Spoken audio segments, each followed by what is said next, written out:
Okay, so tonight, Be'ezras Hashem, we're going to be continuing with our series of shirim on the teachings of Rav Yitzchak Meir Morgenstern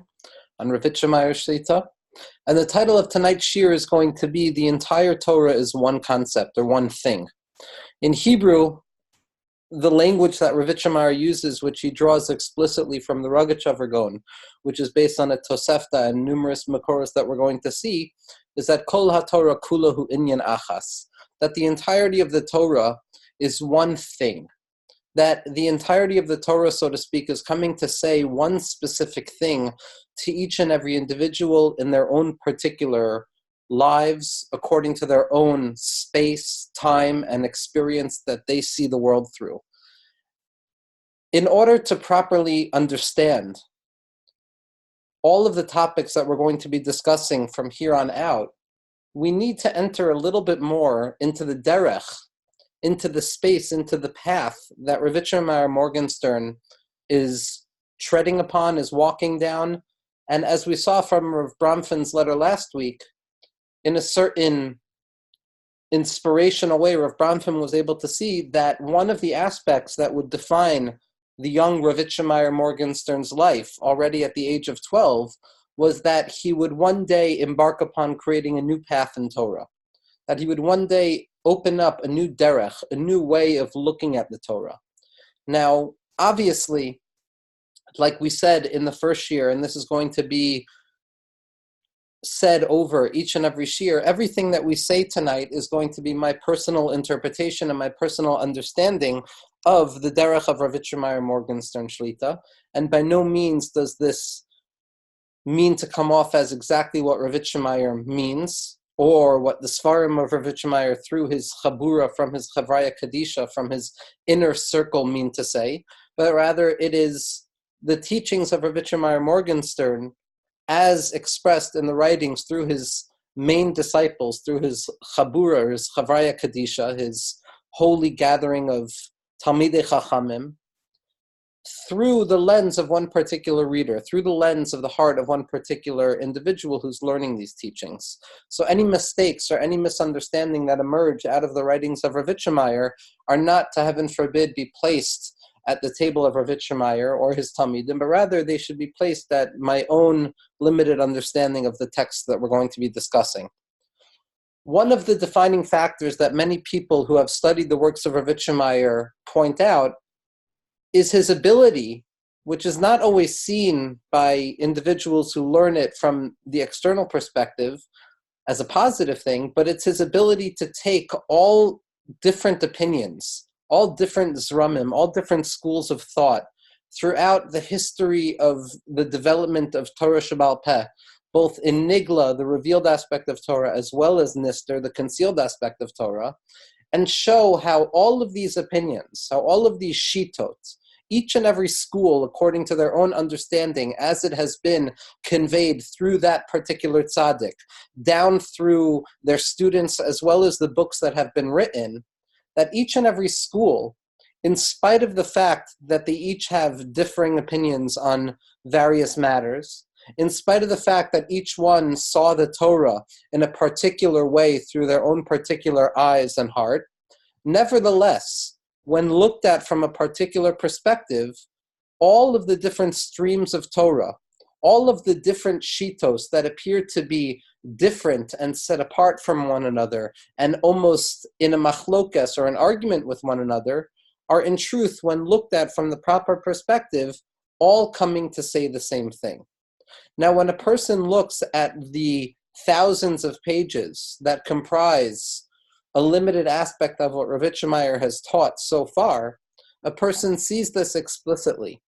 that in any mimer, whether it's discussing the particular aspects of a very complex sugya in Kabbalah, or whether it's coming to explain the aspects of Kabbalah in a more psychological or personal way, b'derech hachasidus, what a person finds is that there is not a single base medrash, not a single mechaber, not a single tzaddik, that Rav Meir doesn't only feel entirely comfortable within that world of thought, but Rav Meir shows how each of these machabrim in spite of the fact that historically there may have been some sense of an animosity, so to speak, between these two camps, or three camps, or four camps, nevertheless, Rav Meir takes these varying voices, these voices that appear to be dissonant with one another, creating discord and animosity and machlokas, and Rav Meir shows how not only are they not arguing with one another, but rather each and every voice creates a picture that is greater than the sum total of its parts. Meaning to say that if you want to properly understand the sugya in any topic that Rav Meir has chosen to discuss or learn about or teach about, you need to come upon each and every particular stream of thought, each and every specific Beis Medrash or tzaddik and their approach to Torah, and it's only in the collection of all of these different opinions and their interaction with one another and their conversing with one another that Rav Meir paints the beautiful picture, the beautiful tapestry that emerges when you take these particular voices and you show that they're working together to disclose the singular particular truth that the Torah is coming to tell us. And there's no limit to what Rav Meir is capable of doing in terms of utilizing the Torah that we have written, whether it's a famous sefer or whether it's an obscure footnote that is published posthumously in a secondary or a secondary of secondary svarim. Rav Meir has a full control of the svarim that he has learned at his fingertips, and he's capable of weaving together these disparate thoughts or these disparate streams and zramim of machshava or Torah, and showing how one fills in for the other, and both of them together create a picture that would not have been possible had it only been a singular voice. So, for example, Rav Meir will use a famous example where it becomes more problematic for many people who are not used to learning Torah in this perspective. When we look at the question of tzimtzum, not something that we're going to get too deeply involved in, but when we look at the question of tzimtzum, famously or historically, there's an apparent machlokas, an apparent distinction between varying schools. So the Vilna Gaon, or the Lithuanian school of Kabbalah, as expressed in the Talmidim of the Vilna Gaon, which would be Rav Menachem Mendel Mishklov, Rav Yitzchak Isaac Chaver, the Talmud Muvhak of Rav Yitzchak Isaac Chaver, who was Rav Yitzchak Kellner in the Toldos Yitzchak, Rav Yitzchak Kahana rather, in the Toldos Yitzchak, as well as the Dor Acharon, who we already were zocha to give shirim on, the Leshem Shabo V'Chaloma. So it has been famously stated that that school of thought, or mistakenly claimed, that that school of thought sees the concept of tzimtzum, sees the question of God's constriction in order to create the world as something literal. Now, as we expressed in the shirim on the Leshem, literal over here doesn't really mean literal, but suffice it to say that it was assumed that the Misnagdic camp of Lithuanian Kabbalah held that when God contracted himself, so to speak, in order to create the world, there was some sort of actual removal of godly presence from the space of existence, so to speak, and that is what gave birth to existence. The Baal Shem Tov, on the other hand, the school of Hasidus, on the other hand, comes along and says, no, that tzimtzum was not literal. And the Baal Shem Tov, as iterated through the writings of the Baal HaTanya and all of his students and children, in particular, as well as Rabbi Nachman of Breslov, to name a few of the voices Rav Meir speaks through, would claim that the tzimtzum was, heaven forbid to claim that it was a literal experience, and that God did not truly constrict himself or remove himself from the playing field of existence, but rather God occluded himself or concealed himself. Now, this machlokas, this apparent disparity of opinions with regards to some of the most fundamental aspects of what reality is, has gone down through the annals of history to be this real ideological battle between Hasidim and Misnagdim, to the point that it was conveyed that this was part and parcel of the Vilna Gaon's excommunication or cherem against the Baal Shem Tov and his students. Now, Rav Meir is not the first person to show this, but Rav Meir, through the understanding of his teacher of Moshe Shatz, shows throughout all of his svarim that in truth, there's really no machlokas. There's no machlokas with regards to the question of tzimtzum, because in truth, both shitos, both the Vilna Gaon as well as the Baal Shem Tov, are coming to say the same thing. Now, when people hear this, when people look at the fact that Ravitcher Meir Morgenstern is coming to show that what you thought was a machlokas, what you always thought was a disagreement on the most basic terms of what belief in God should be in this world, is not really a machlokas. Both people are truly in agreement. It's reasonable that many individuals, when hearing this, are going to push back. They're going to claim, what about the historical machlokas? What about the fact that we have various writings that point to the fact that there might be an actual difference in opinion here?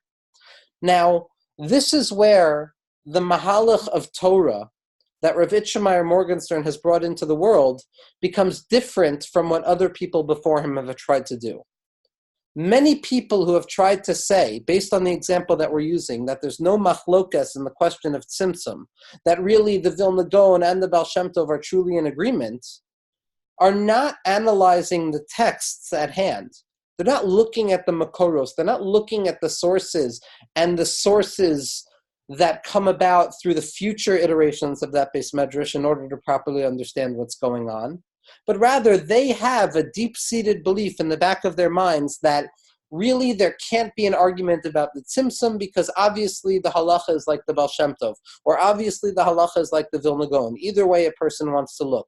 And because they have it so clear in their minds that there can't be a machlokas, at the end of the day, they say, even though the texts appear to be an argument, really they're in agreement because it's impossible for there to be an argument in this place. So these individuals show that there's a unity of opinion, but they ignore the fact that there's a textual difference. They ignore the fact that there's a difference of opinion in the texts themselves, in the Sfarim themselves.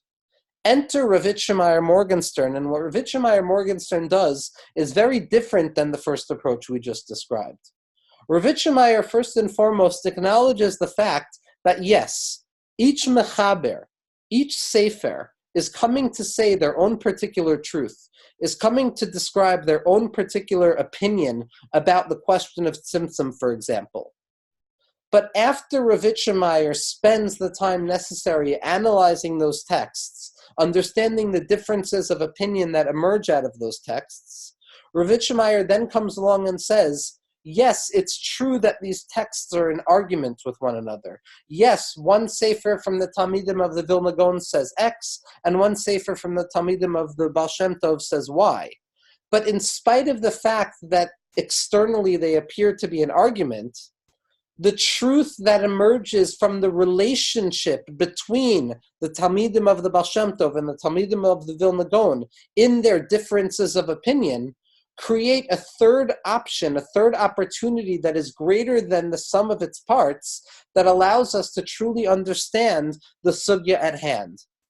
So what Ravitcher Meir is doing is very different than what other meforshim or machabim are doing. Other meforshim and other machabim are saying that yes, maybe the texts are in disagreement, but nevertheless it has to be that they're in agreement because there can't be an argument here. What Ravitcher Meir is saying is that yes, the texts disagree with one another. Yes, Torah can be understood in an infinite amount of ways, but nevertheless, it is specifically in the engagement of what appears to be in argument with one another that we allow ourselves to find the truth that comes out of the friction between the arguing parts that gives birth to a new understanding. What Ravitcher Meir is willing to do, and what other tzaddikim have not been willing to do, is that Ravitcher Meir is willing to descend into the depths of the particulars of each and every shita. Ravitcher Meir is willing to look at every opinion there is on any given topic, whether we're discussing the specificities of a halachic concept of what a person is allowed to make Bori Pri Hagafen on Leil Kiddush, on Shabbos,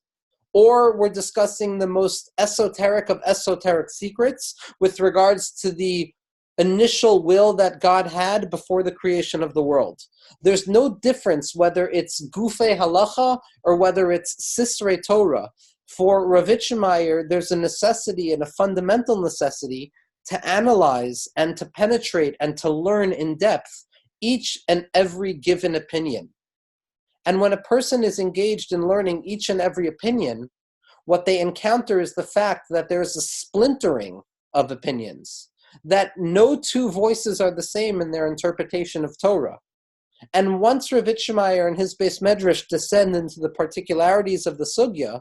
what first emerges is a disparity of voices, that there's a multifarious force that emerges from disagreement, and one person claims something against the other, and the other claims something against the other, and it creates this chaos of voices. And it's only through that chaos of voices that Rav Yitzchak finds that there is a voice of unity, a silent voice of unity, a kol demamadaka, a silent voice that is not apparent at the beginning of one's learning, that if you penetrate deeply enough into the particularity of each and every opinion, you will find that it is only through the sum total of the disagreements that appear on the texts of the Svarim that we learn, that a person is capable of emerging out of that foggy forest of difference of opinion with a nakuda, with a point, with an understanding at the end of the day that takes all of the disagreement, that gives room for all of the disagreement, yet nevertheless makes shalom between them, makes peace between them, so that each and every opinion enlarges and emboldens what the other opinion has to say, to the point that it gives birth to a new image of what we're really dealing with. And this is apparent in any mimer, in any approach to a sugya, to a concept that Rav Yitzchak Morgenstern is dealing with. Because before properly understanding the unique path of Rav Yitzchak, a person has to understand that we're dealing with a genius here. We're dealing with an individual who has the entirety of the Torah at his fingertips, who understands all of the differences of opinion and all of the different iterations of opinions, to the point that if a person was trying to identify the inspirational sources, the tzaddikim who Rav Yitzchak Morgenstern sees as the crowning jewels of his system, which mechabrim, which svarim have influenced Rav Yitzchak the most, at least according to my humble opinion, what a person comes out with is a scattering of nearly every realm of thought. That in the realm of the Baal Shem Tov, Rav Yitzchak is clearly influenced most directly by Rabbi Nachman and his student Rabbi Nassan in Likutei Halachos. But a person who ignores the influence that Chabad Hasidus has had on Rav Yitzchak is never going to properly understand what Rav Yitzchak is trying to do. And when you try and understand what is it in Chabad Hasidus that Rav Yitzchak finds most powerful, a person would not be wrong if they said that it was the Baal HaTanya. A person would not be wrong to claim that Rav Yitzchak has not only written extensively and given shirim on Tanya, but that Rav Yitzchak has a remarkable control of all of the writings of the Baal HaTanya in Likutei Torah and in Torah Or, and all of the Ma'amarim. But a person also sees the Admor HaEmtzai, the Mittler Rebbe, the son of the Baal HaTanya, as an equally powerful voice in the writings of Rav Yitzchak. The Tzemach Tzedek very specifically serves a remarkable role in the writings of Rav Yitzchak, because the Tzemach Tzedek, more so than other tzaddikim in Chabad, was willing to descend into the apparent differences of opinion amongst Mikubalim themselves, so that the Tzemach Tzedek provides Rav Yitzchak with a prototype of trying to understand the words of the Arizal. Like we said last week's shir, the Maharash, the Rebbe Rav Shmuel, does not appear too often in the writings of Rav Yitzchak, but the Rebbe Rashab, the fifth Lubavitcher Rebbe, Rav Shalom Dov Ber Schneerson, the fifth Lubavitcher Rebbe, who is the Rambam of Hasidus, is, if not the crowning jewel of Rav Yitzchak, one of the most important systems in the thought of Rav Yitzchak. And the Frierdiker Rebbe and the last Lubavitcher Rebbe, Schusser and Aleinu, all of them play a significant role. But then a person would also be remiss to claim that it was only the direct descendants of Chabad that serve an important role in the writings of Rav Yitzchak, because when you look at Rav Yitzchak's relationship with Rav Aharon Halevi of Sterilis,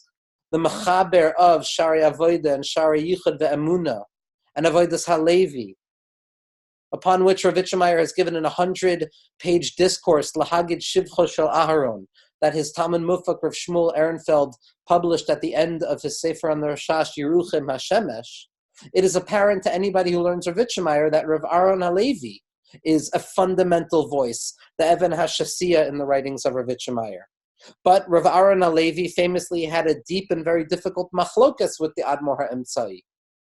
and the different students of the Balatanya, Rav Hillel Paritcher, and Rav Yitzchak Isaac of Hamel, all of these voices provide a fundamental Even HaShasiyah, a cornerstone that holds together the system of Ravitcher Meir.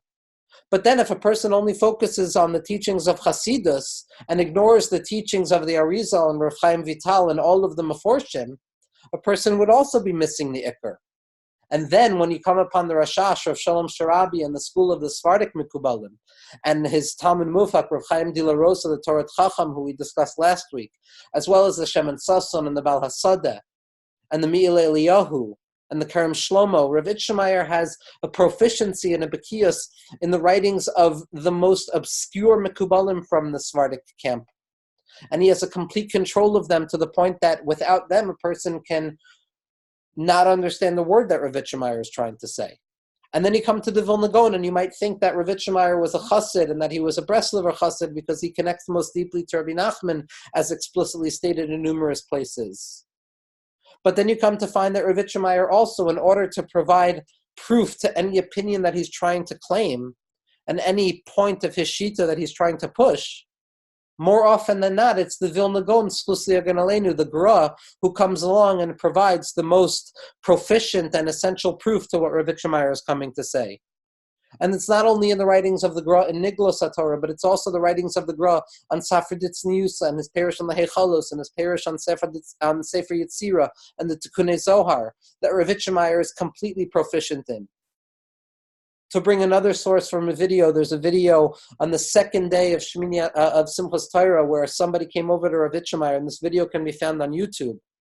And there's a schleik going on. There's a laughter that we spoke about in the initial shir, that the Tislach L'Yom Acharon. And then finally, Rav Meir in this video decides to be serious and to share a Torah.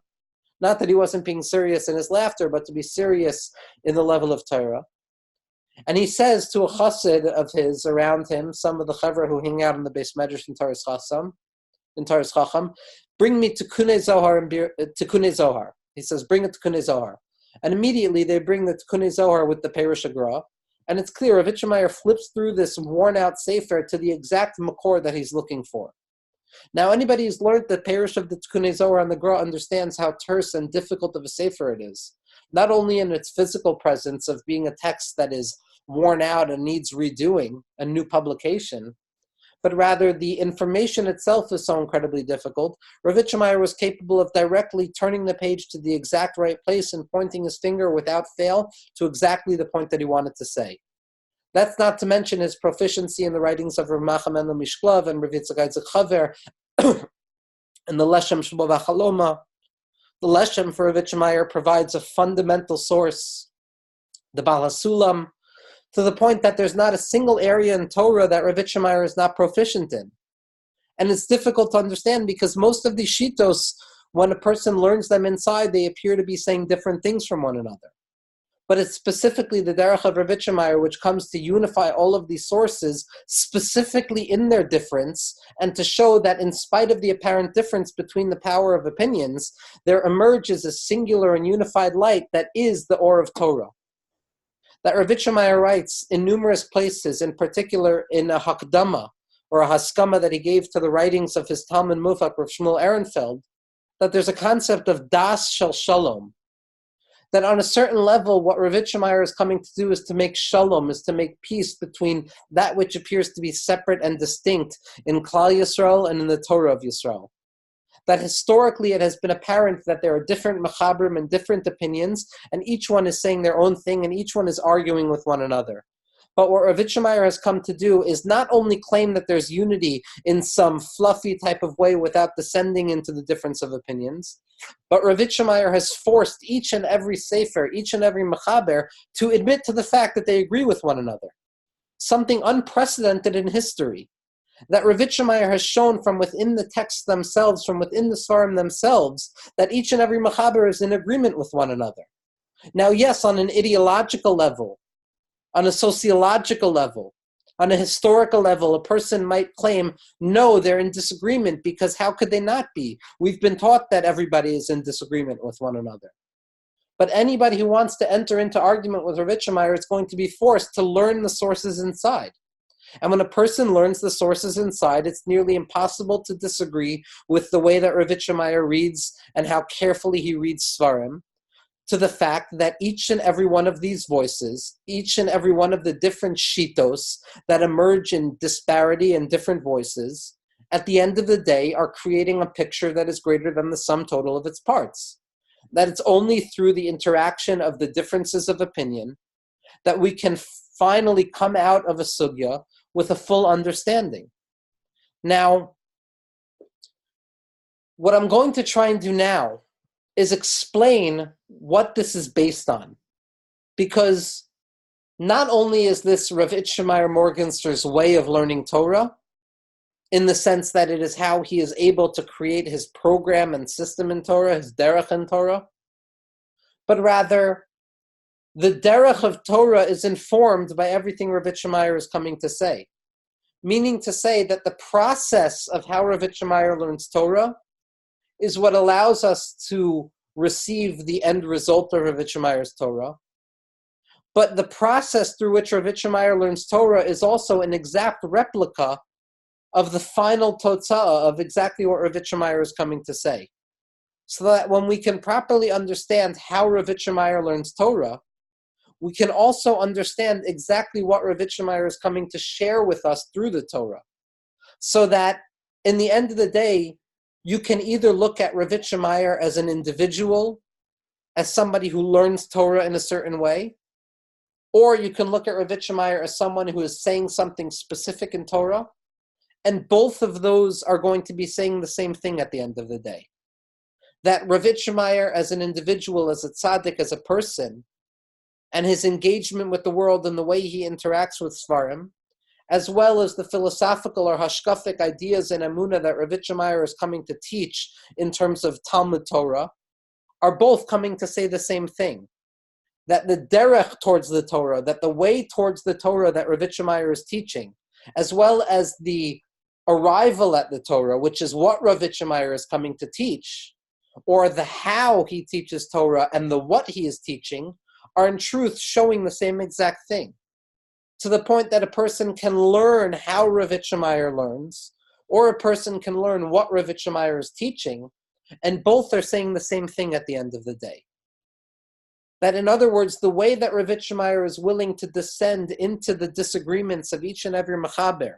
for the sake of taking all of that which appears to be in disagreement to show that it creates a whole that is greater than the sum of its parts, is exactly the message that Rav Meir is trying to bring out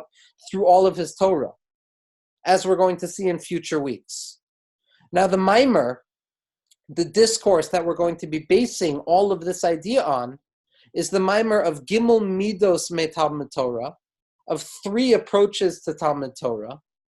which is printed in Yam HaChochma Tafshin Ayin Aleph,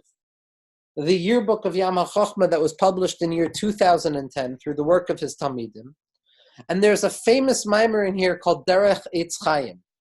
which is similar to the last Lubavitcher Rebbe's famous kuntris on kuntris in Yonei Chasidus, where the Lubavitcher Rebbe came to try and describe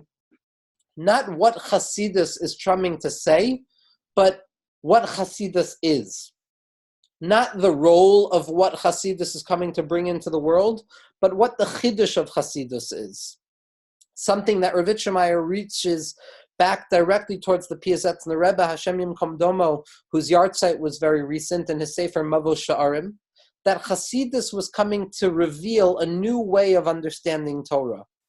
That prior to the revelation of Chasidus, prior to the revelation of the Derech of the Baal Shem Tov,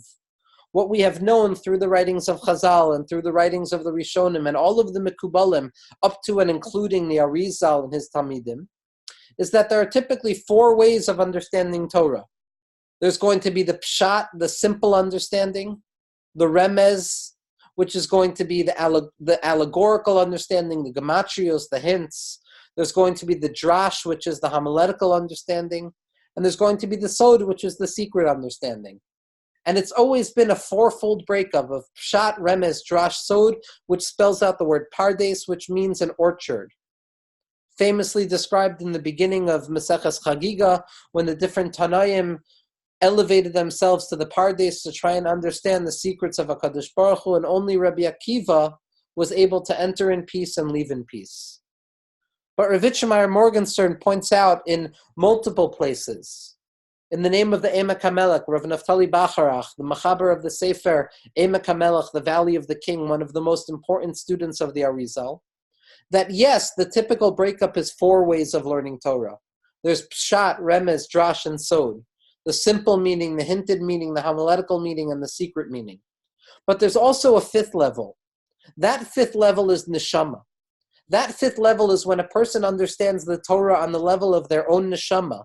where they can see that in spite of all of the differences of opinion, in spite of all of the differences in the ways of approaching Torah, nevertheless, there's going to be a unifying force that takes all difference of opinion, all different shapes and colors of what it means to be learning Torah, and it shows that all of them are unified in the effort to reveal the neshama a little bit more. And the Emek HaMelech says, and Rav Meir quotes this at least 10 or 20 times, that Pshat, Remez, Drash, Sod spells out Pardes. When you add the Nun of neshama, it spells out Pardasan, meaning that there's a particular Pardes, Ha-Pardasan Shel Tzadikim, the orchards of the Tzadik. That each and every tzaddik, each and every individual, ki amcha kulam tzaddikim, because the entire nation of the Jewish people are tzaddikim, has the ability to look at the entirety of Torah and recognize that everything is coming to say one thing and one thing only, and that is, how can I come closer to Hashem? That the nekuda hapnimis of the Torah, that kol haTorah kulahu inyan achas, that the entirety of the Torah is one thing, and what that thing is what my neshama is. That the Torah is coming to reveal to me what my neshama is. As Rav Yerucham Levavitz of Meir said, the famous mashgiach of Meir says, there is no greater interpretation to the Torah than the individual themselves.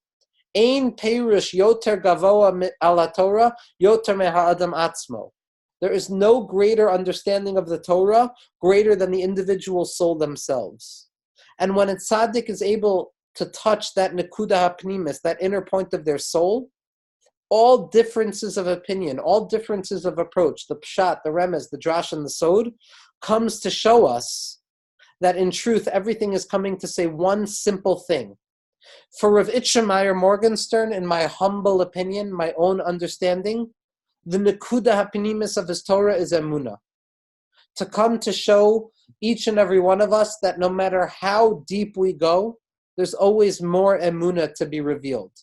There's always more belief and faith in HaKadosh Baruch Hu that we didn't have the previous moment. That every new experience in our lives, every new experience in a person's understanding of Torah, in a person's tefillah, in a person's hisbodedus, in a person's hisbonenus, in the contemplation of godliness and expressed in the writings of Chabad, or the interactive personal prayer of hisbodedus as expressed in the writings of Breslov, all of that, all of it together is coming to reveal to the Jewish individual the power of emunah pshuta, the power of simple faith, of believing just a little bit more in HaKadosh Baruch Hu. Like the Gemara tells us, Ba Chabakuk v'ha'amid al davar echad, that Chabakuk came and contained the entirety of Torah on one singular point, tzadik be'emunaso yichya, that the righteous will live by their faith. That the entirety of Torah, which is Hashem's revelation in this world, is coming to teach one particular nekuda, which is emunah. That is the way Rav Meir looks at the Torah. It's coming to show the power of emunah. That in spite of the fact that emunah appears to be so low and so simple, and so beneath the intellect of Talmidei Chachamim, or so beneath the intellectual processes that the enlightened individuals of the world engage in, nevertheless, that which appears to be despised, that lowest point of malchus, that lowest point of emunah, of faith, beleilos, in darkness, faith is only applicable when there's concealment. Faith is only applicable when there's hiddenness. Faith is only applicable when we don't know what happens next. It is specifically this faith, this emunah, that comes specifically when we're in doubt. Specifically when we don't know. It is this emunah which is the deepest level, which is mushrash, which is sourced in the highest place, that Rav Meir speaks about more than any tzaddik that preceded him, Reisha de lo Isyada, the unknowable head. the highest point in the order of HaKadosh Baruch Hu's creation. Emunah is rooted in the highest place. It looks like it's the lowest, but it's the highest. And this, I believe, humbly, is the Nekuda HaPnimis that Rav Meir is coming to teach us through his Torah. But the way that Rav Meir gets there is also fundamental to the process. Rav Meir describes as follows in this Maimer, Gimel Midos B'Talmud Torah, which is a hakdama to the Maimer Derech Eitz Chaim. The hakdama to his Maimer is to his discourse on the essence of what Chasidus is. And Rav Meir basically says as follows. There are three ways of looking at the Torah. But in truth, and this is something that we're going to be repeating over and over in these series of classes, because like I said, all that Rav Meir is coming to say is one very specific thing. That Kol HaTorah Hu Inyan Echad, that the entirety of the Torah is simply one thing, and that's how to have more emunah in HaKadosh Baruch Hu, how to have more emunah in Hashem, how to relearn what we forgot since we were children, how to relearn that simple faith that our young children have, that the young children of the Jewish people have, that Hashem is here, Hashem is there, and Hashem is truly everywhere, without a doubt, without complication. All of the complications of Torah are coming to teach us this specific idea. So Rav Meir says that there are three ways of learning Torah, but really, when we say three, the third way of learning Torah is simply going to be the combination of the first two ways. So that not really are there three, but there are really only two. But when a person recognizes that those first two are part and parcel of the same thing, they come to realize a deeper level of understanding. The first way of looking at Torah is what Rav Meir is going to be referring to as the process of Bina, something that we discussed in the Shirim on the Eser Sfiros. The process of Bina, that left brain of understanding, sees difference in the world. It sees a difference of opinion. It sees different shitos in each and every mechaber, in each and every tzaddik that a person looks at, to the point that machlokes emerges, to the point that it appears that one person says one thing, the other person says another thing, and there's no peace between them. The next level is going to be the level of chachma, of wisdom, the right brain of chachma, which sees everything as a whole. The right brain of chachma has a very difficult time seeing any difference of opinion anywhere. These are the people who claim that everything is coming to say the same thing, even though we're unwilling to look at the differences of opinion in the texts. So the first level is the left brain that sees distinction and separation and difference and differences of opinion. The second approach is the level of chachma, which sees everything as being singular and unified, as saying only one thing. But because they only see one thing, they're unwilling to look at all of the particular details that Bina was willing to look at. So Bina is willing to look at all of the differences of opinion, all of the different machloksim, and the fact that the Gra says one thing, and the Baal Shem Tov says one thing, and the Rashash says one thing, and the Ramchal says one thing, and the Baal Sulam says one thing, and the Baal Lita say another thing, and the Baal Musar say one thing. The world of Chachma says, no, there's only one thing and one thing only. But because they're only willing to look at one thing, they're unable to understand or appreciate all the differences of opinions and the different nuances of each camp. And then Rav Meir comes along and says that there's a third way. There's a third way that is willing to look at these two differences of opinions, the approach of Bina and the approach of Chachma, the approach of Machlokas and the approach of seeing only one singular opinion. And Rav Meir says that it's possible to hold both at once. It's possible, says Rav Meir, and this is, quite frankly, all we're going to be talking about over the next 9 weeks. That Rav Meir says that what appears to be in disagreement with one another, that on the one hand, the mind of Bina says there's a difference of opinion, there's 1,000 different opinions. On the other hand, the mind of Chachma says there's only one idea with no differences of opinion. Rav Meir wants to show us that there's a level that contains both. That level is the level of Keser. That level is the level of the crown, the level of Ratzon. The level that says that, yes, there appears to be distinction between looking at the world through Bina and between looking at the world through Chachma, between looking at the world through difference and machlokes and disunity and argumentation and effort and struggle, and looking at the world through Chachma, which is looking at the world through the whole, or the sense that everything is the same, or that everything is comfortable and everything is only saying one singular thing. Rav Meir says that there's a way to hold both of those and utilize the benefits of both. And that, for Rav Meir, is the approach to Talmud Torah of Keser. Because Rav Meir says that if you only look at the particularities of opinions and the differences of opinions and all of the different voices, then a person is going to come out of learning Torah and feel like it's a war, like nobody is in agreement to one another, like everybody is saying one thing and one thing only, and they're fighting for the kavod of who's right and who's wrong, and either I'm right or you're right, and one of us has to be wrong, and therefore we're going to fight to the death to prove who's right. Or there are people who look and say, no, there's only one thing and one thing only, and there's no disagreement whatsoever, and everything is good and neat and perfect. Rav Meir says that if you only approach the world and Torah from one of those perspectives, you're losing out. If you only look at the world of Bina that sees the differences of opinion, then you're only connected to separation. Yes, you might be a Talmud Chacham in the sense that you know a lot, but there's not going to be any unity amongst what you see in the Torah.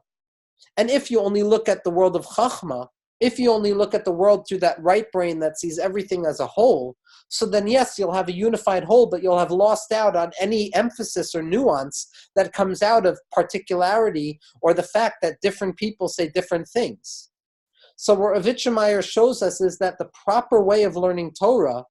is to eventually come to a place that sees all of the differences of opinion in their difference, to recognize that the Gra says very differently than the Baal Shem Tov, and the Ramchal says very differently than the Rashash, and the Torah Chacham says differently than Rav Moshe David Vali, and Rav Yisrael Salanter had a very different approach to things than Rav Chaim Brisker. But in truth, when you understand each and every one of these different opinions, when they allow themselves to dance together, to create a picture that emerges out of the discord, out of the dissonance of opinions, there's something powerful that emerges out of that friction. There's something powerful that comes out of allowing each of the voices of tzaddikim, each of the voices of Talmidei Chachamim, to give birth to a new voice that has not been revealed earlier. A new voice that says, yes, there's difference. Yes, there's thousands of differences of opinion. There's all different ways of looking at the world and looking at the Torah. But when you allow yourself to penetrate deeply into the depths of each and every opinion, to recognize that each and every person is coming to be Megala, to reveal their own particular source in Torah, then each and every particular source in Torah joins together to create a picture that is greater than the sum of its parts. And that's what gives birth to the concept of the Keser of Torah, to approaching the Torah through the level of Keser, which says, yes, there's a difference of opinion, and yes, I need to understand each and every opinion, but only for the sake of recognizing that each and every opinion comes to create a voice of Torah that is greater than the sum of its parts. And it's specifically this teaching that Rav Meir is showing throughout all of his Svarim, that when we look at the world from a perspective of Bina, when we look at the world from the perspective of a difference of opinion, what a person feels is disunity and pain and difficulty and machlokes and concealment and hiddenness and hester and suffering. But when a person looks at the world from a perspective of Chachma, what they see is peace and quiet and wholeness and unity and everybody saying the same thing. But when you have that level of Chachma without the level of Bina, it gets boring. When all you have is unity, it doesn't feel unity anymore. When all you have is pleasure, pleasure grows very old, as we're going to discuss in a series of shirim. When all you have is the same, there's no difference for you to enjoy the same.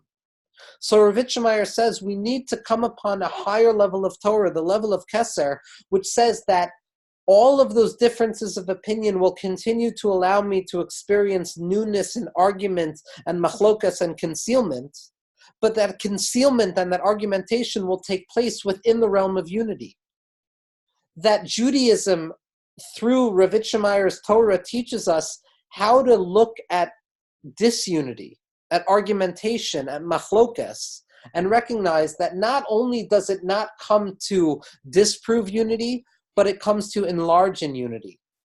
That it's only when I allow myself to look at the darkness of the world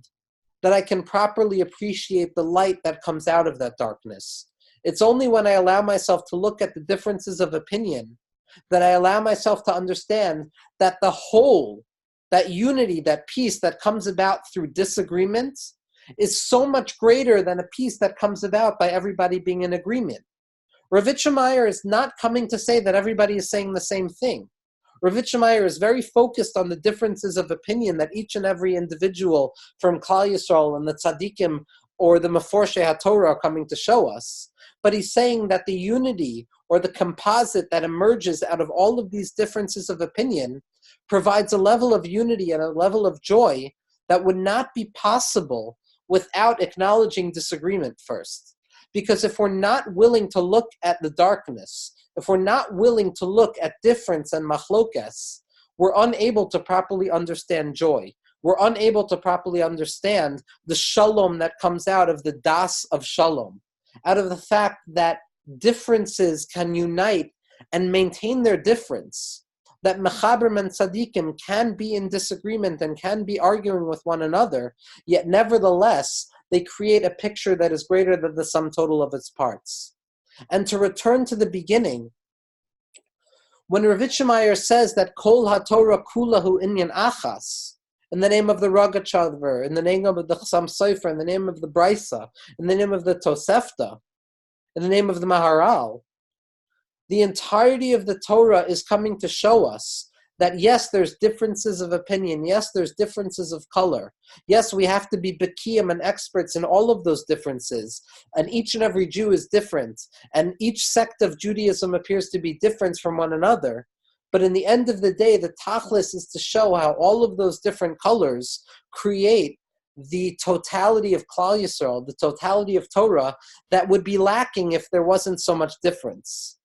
That to try and force Klal Yisrael or the Torah into a monolithic image where everybody is in agreement is to destroy or erase the creativity that comes about through the machlokas itself.